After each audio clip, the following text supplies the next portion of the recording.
pleasure in presenting to the attention of students and investigators of the secret doctrines this little work based upon the world-old Hermetic teachings. There has been so little written upon this subject, notwithstanding the countless references to the teachings and the many works upon occultism, that the many earnest searchers after the arcane truths will doubtless welcome the appearance of this present volume.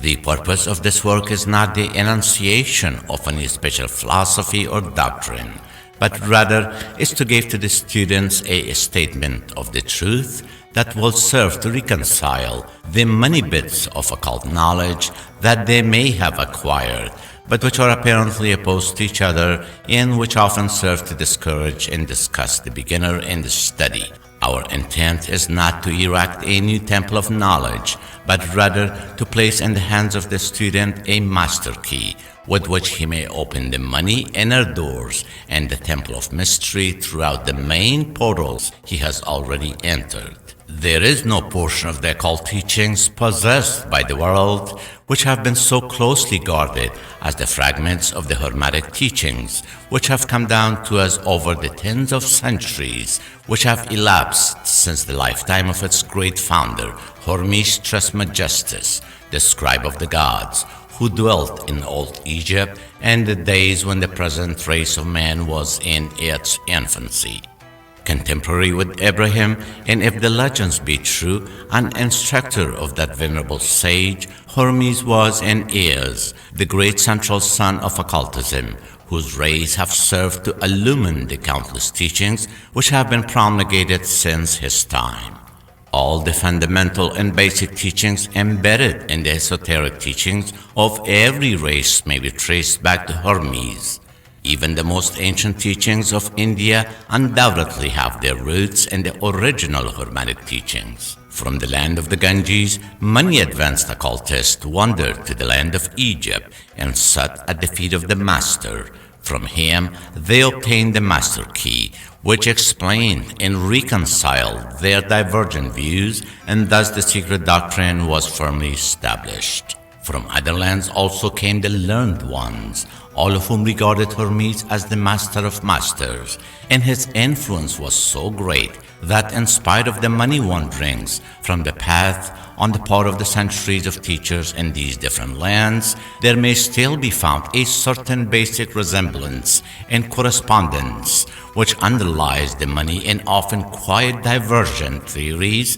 entertained and thought by the occultists of these different lands today. The student of comparative religions will be able to perceive the influence of the Hermetic teachings in every religion worthy of the name, now known to man, whether it be a dead religion or one in full vigor. In our own times, there is always certain correspondence, in spite of the contradictory features, and the Hermetic teachings act as the great reconciler. The life work of Hermes seems to have been in the direction of planting the great seed truth, which has grown and blossomed in so many strange forms, rather than to establish a school of philosophy which would dominate the world's thought.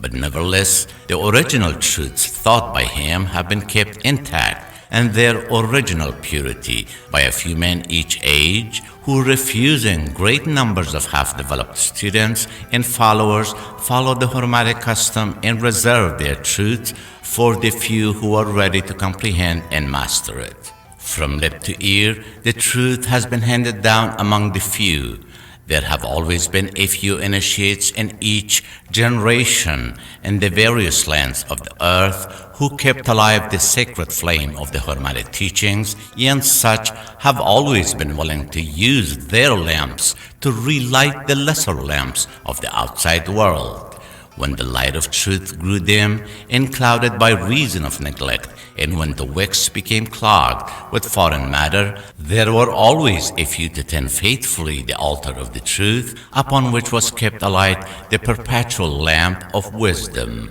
These men devoted their lives to the labor of love, which the poet has so well stated in his lines. Oh, let not the flame die out, cherished age after age in its dark cavern, in its holy temples cherished, fed by pure ministers of love, let not the flame die out. These men have never sought popular approval, nor numbers of followers. They are indifferent to these things, for they know how few there are in each generation who are ready for the truth, or who would recognize it if it were presented to them. They reserve the strong meat for men, while others furnish the milk for babes. They reserve their pearls of wisdom for the few elect, who recognize their value and who wear them in their crowns, instead of casting them before the materialistic vulgar swine who would trample them in the mud and mix them with their disgusting mental food. But still, these men have never forgotten or overlooked the original teachings of Hermes regarding the passing on of the words of truth to those ready to receive it, which teaching is stated in the Kybalion as follows: "Where fall the footsteps of the Master, the ears of those ready for his teachings open wide. And again, when the ears of the students are ready to hear, then cometh the lips to fill them with wisdom."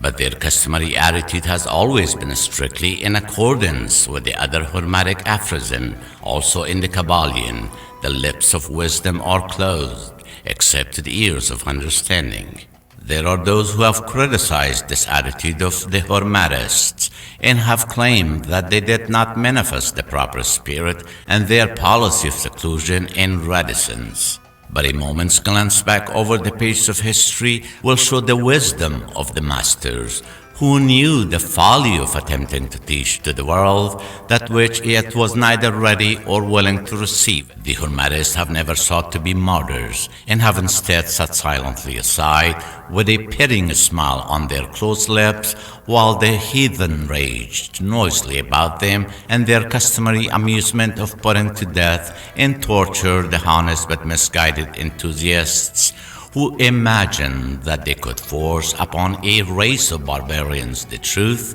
capable of being understood only by the elect who had advanced along the path.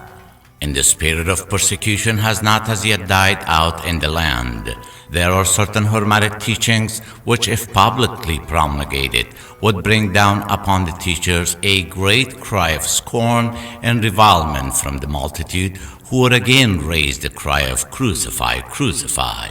In this little work, we have endeavored to give you an idea of the fundamental teachings of the Kybalion, striving to give you the working principles, leaving you to apply them yourselves, rather than attempting to work out the teachings in detail. If you are a true student, you will be able to work out and apply these principles. If not, then you must develop yourself into one. For otherwise, the Hermetic teachings will be as words, words, words to you.